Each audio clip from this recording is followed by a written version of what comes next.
তো দেখা যাক, অনেক তিনজন দেখছি, তিনজনের সাথে কথা বলা যাক।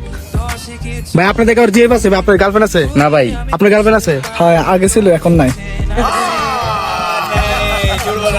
ভাই আপনার গার্লফ্রেন্ড আছে? হ্যাঁ ভাই আছে। কত বছর রিলেশনশিপ? ভাই 4 বছর।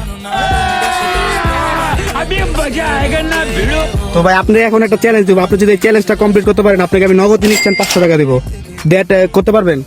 হ্যাঁ অবশ্যই, দেখা যাক। তো মূলত একটা ডেয়ার দিব, আপনি আপনার গার্লফ্রেন্ডকে কল দিবেন, কল দিয়ে বলবেন আমার একটা মেয়ে পছন্দ হয়েছে, তোমার সাথে রিলেশন রাখা সম্ভব না। পারবেন? अबे जल्दी बोल, कल सुबह पनवेल निकल। আচ্ছা ভাই, ট্রাই করি। আচ্ছা দেখেন, রিং বাজতেছে। হ্যালো, आप कौन? कहाँ लगाया फोन? আচ্ছা তাহলে শোনো, হয়েছিল কি যে আমি এখানে বেতন দিতে আসছিলাম না কলেজে। আর একটু জোরে কথা বলো, কথা বোঝা যায় না, আর একটু জোরে বলো। হ্যাঁ, এখন হয়েছে কি যে কিছুদিন ধরে আমার একটা মেয়েকে পছন্দ হইতাছিল, বুঝছো। এখন ওই মেয়েটা আমাকে প্রপোজ করে দিছে, এখন আমি ভাবতাছি যে মেয়েটার সাথে রিলেশন করবো। এখন তুমি কি চাও? प्यारी समझ गई মেয়েটার সাথে তুমি রিলেশন করবা?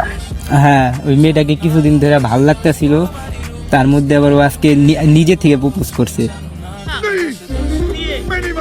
তোমার কাছে ভালো লাগছে তাহলে করো, আর আমার কি?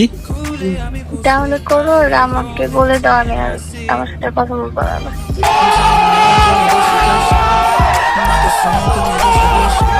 তো ভাইটি চ্যালেঞ্জ কমপ্লিট করে ফেলেছে, তার গার্লফ্রেন্ডকে মানা করে দিছে। ভাই তখন কি করবেন?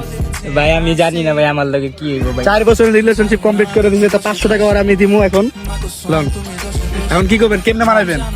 ভাই মানামু কি ভাই, 500 টাকা নিয়ে ওরে নিয়ে বইয়ে এক দুজন একটা চাপ খেয়ালাম, মানালাম।